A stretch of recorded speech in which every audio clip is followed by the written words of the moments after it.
Well, I'm glad that Robert was so freaking hilarious because I'm afraid this piece is not really a laugh riot. I have written funny pieces. I do have that reputation, but just in the interest of full disclosure, this is not going to be one of them, I don't think. But it's a brand new piece, so maybe I'm wrong.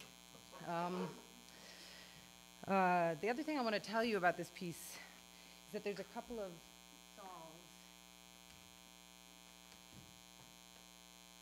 songs not written by me that are used in the piece. And one of them is a traditional folk song called Lady Franklin's Lament, credited to have been written by Lady Jane Franklin, wife of John Franklin, the 19th century Arctic explorer.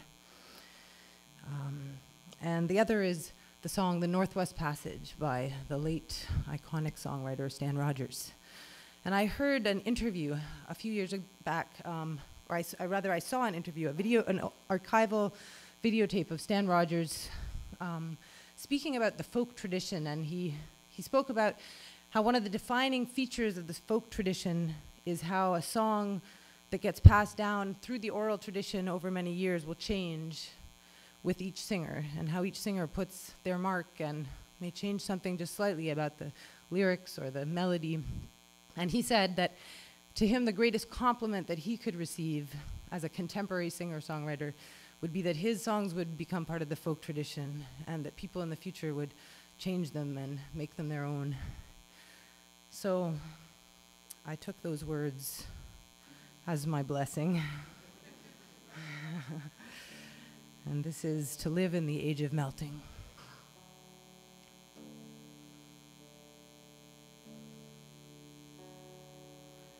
There is a remarkable nerve that runs through the human body, the vagus nerve, also known as the rambler or the wanderer. Vagus is the longest nerve in the central nervous system.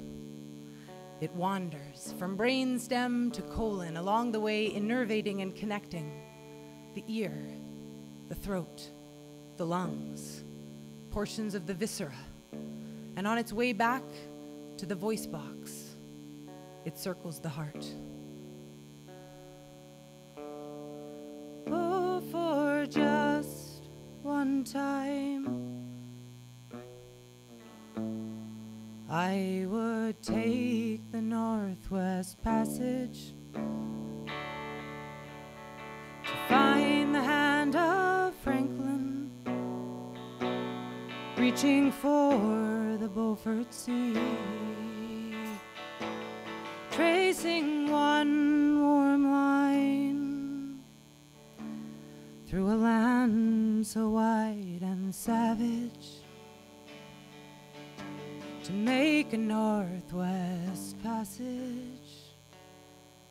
to the sea.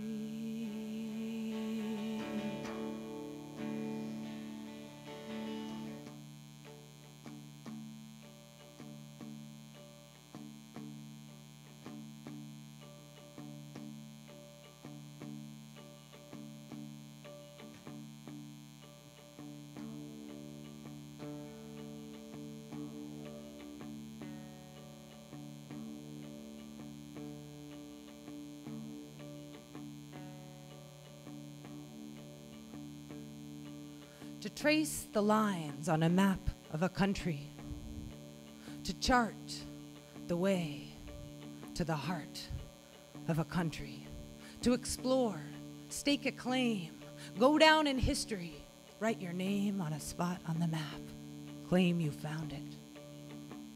But does that make it yours? What does discover mean?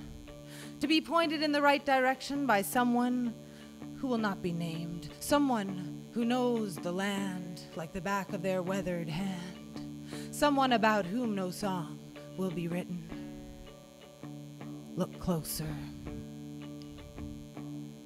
Look and consider the lines, roads and waterways of the continent, spreading, nervous system of the continent branching, a vast network, a fine mesh, filigree, reaching every extremity, a sentient living system where nothing is alone, everything is connected, everything is felt, if not at the point of original contact, then somewhere.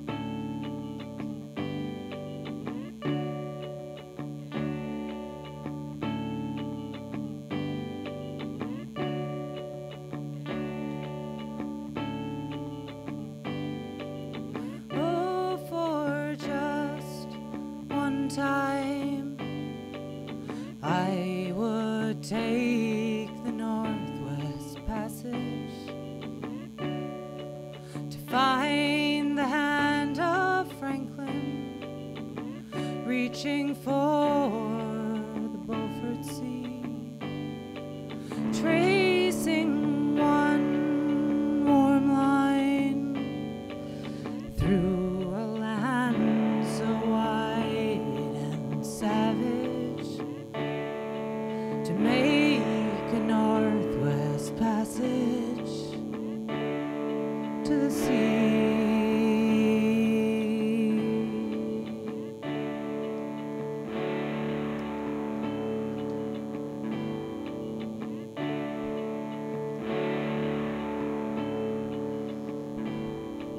To chart a path through what is uncharted, to attempt to sail through what is frozen, to set out from home in 1845 on two 350-ton boats bound for the Canadian Arctic, carrying with you a 3-year supply of food, 129 sailors, proper china,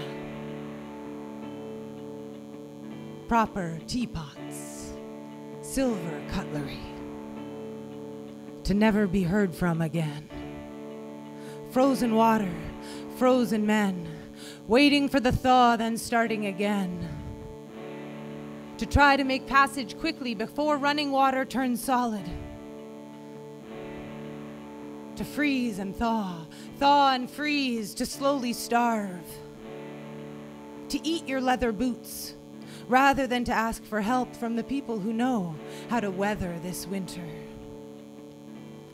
To be poisoned by the lead solder of your own tin cans.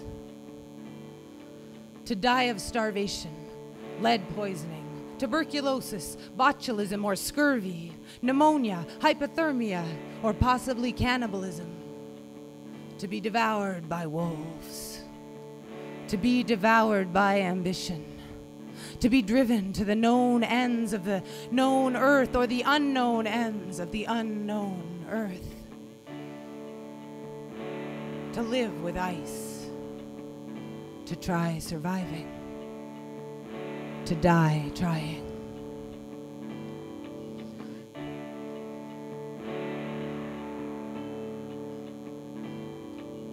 Oh, for just one time, I would take the Northwest Passage. I would find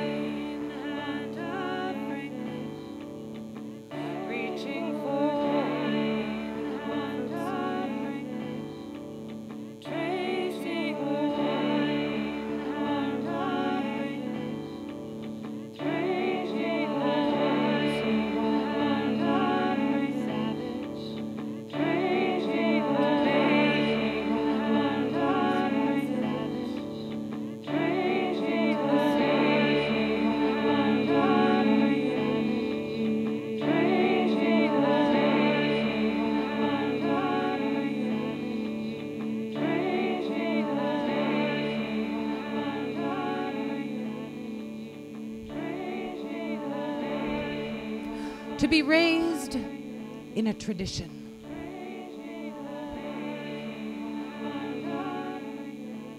squeeze boxes in the kitchen. Heads thrown back, call and response, feet stomping, gut strings thrumming, pubs, fireplaces, sacred fires, bonfires, standing in circles, standing in lines, circumnavigating the globe in song. To believe in the songs you were raised with, the songs that tell you who you are, what you believe in, before you even understand what they mean. The song is a heartbeat, involuntary. You know you are home when you know all the words. Tradition is a hand-me-down. It is the way things are done without question. It is what you are given to pass on. It is what lives on after you are gone.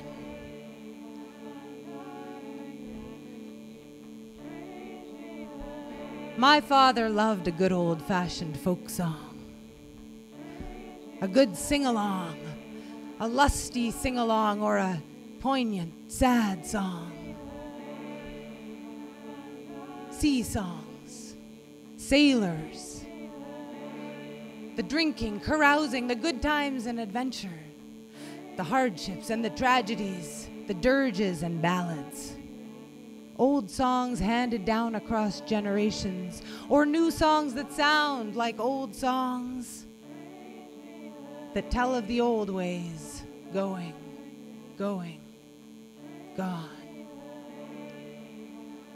Colorful songs that paint a bleak landscape, great, white, north.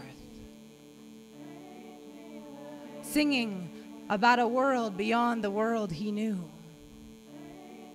The songs of the frozen ghosts who also dreamed of discovery.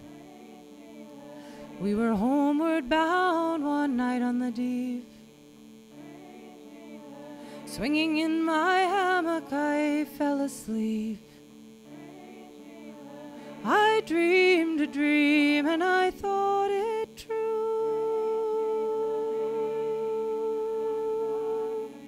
concerning Franklin and his gallant crew.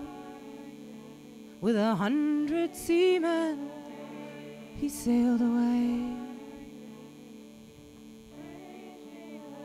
to the frozen ocean in the month of May, to seek passage around the pole, where we poor sailors must sometimes go.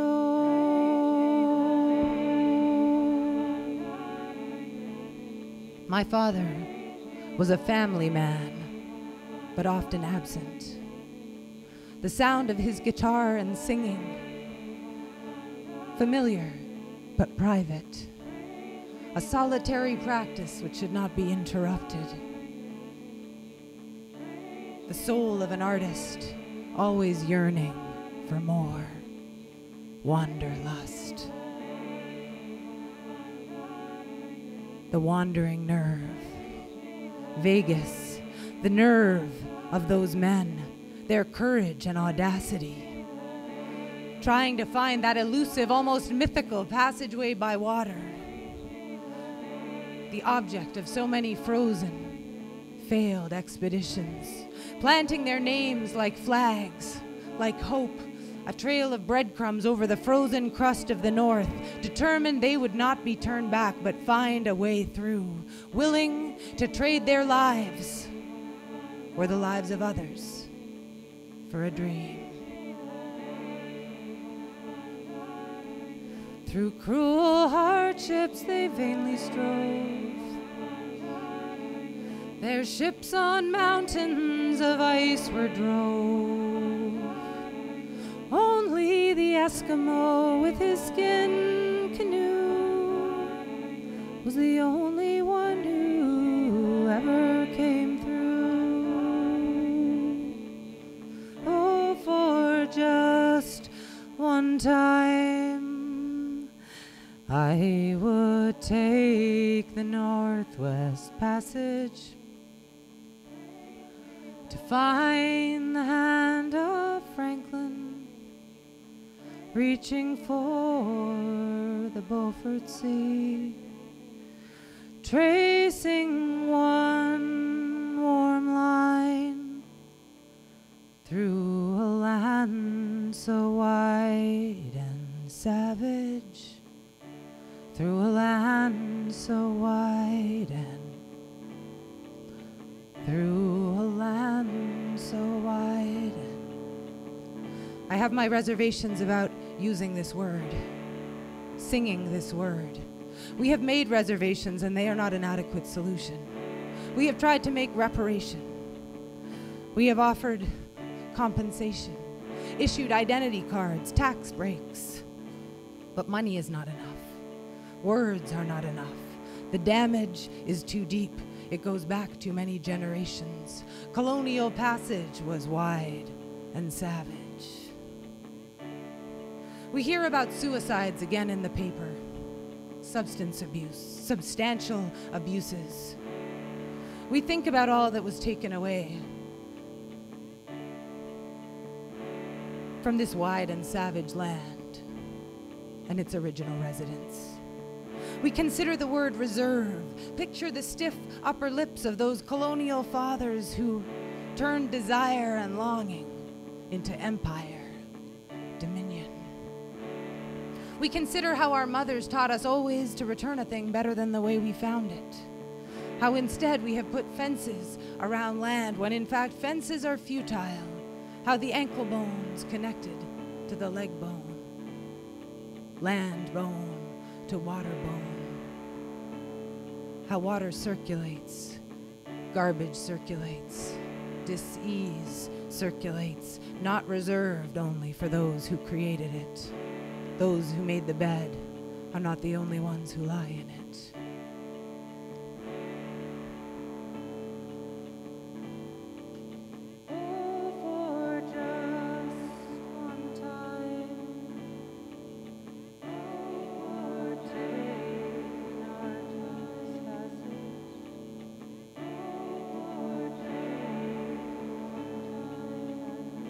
Common knowledge now that the Northwest Passage is no longer in hiding.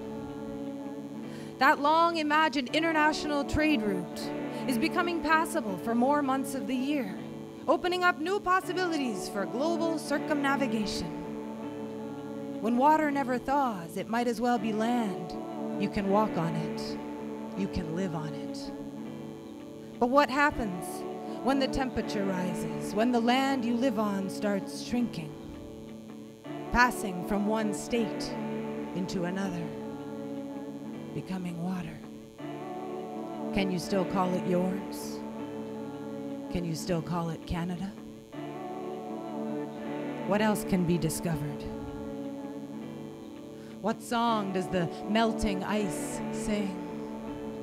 Is it the aria of the Russian flag planted deep underwater on the continental shelf where it juts into the Arctic Sea? Or is it the chorus, the choir of Norway, Finland, Denmark, Sweden, Greenland, Iceland, America, Canada? They chorus, you are not the only Arctic nation. At the top of the globe, we share an ocean. We call these international waters Arctic sovereignty, croons the Prime Minister. But there is no heart in his song. Everyone can see his beady, greedy eye is fixed on the black gold hiding under the ice. Maybe it is the ancient, guttural sound of the Innu elders' throat singing, passing the winter in song, passing a song from one mouth into another. What else becomes available when solid changes to liquid? Carbon forms, life forms, dead forms, bones exposed. In Baffin's Bay, where the whalefish blow, the fate of Franklin no man may know. The fate of Franklin no tongue can tell. Lord Franklin alone with his sailors do dwell. To live with ice, to live with winter that never ends, to tough it out, or to ask for help, to eat whale blubber, or lead-soldered tin cans, to bring out the fine china, to hear the keening of icebergs cracking, thunderous falling into the ocean, to hold ourselves responsible, to watch the ice separate, melt, to discover the sensation of melting in the chest, warmth, softening, forgiveness,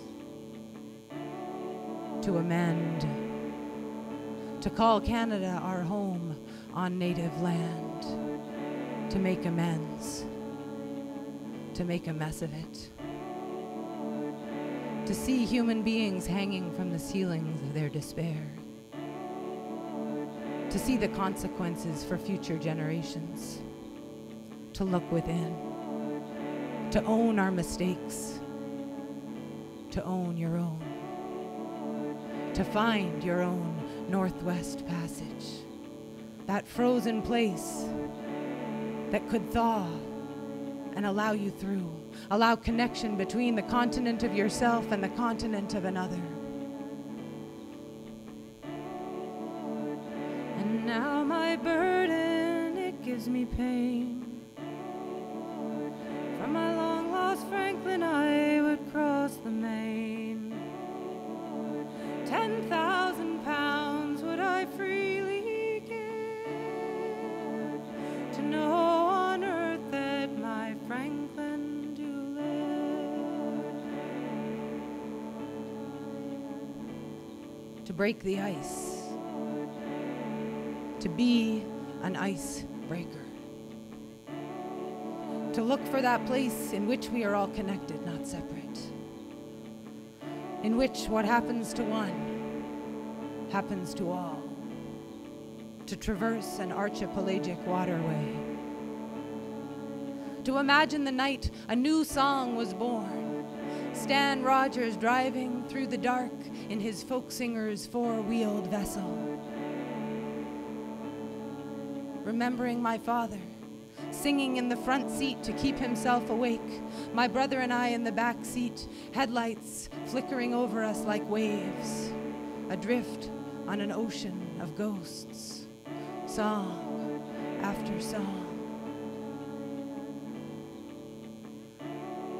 To hold those songs like sharp tools that have been handed down to me without instructions.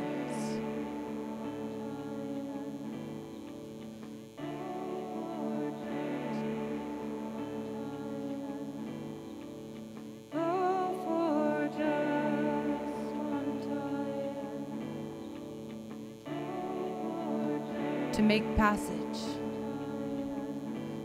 to trace a line, find the end of a river, the nerve that wanders, that wraps around the parts of us that sing.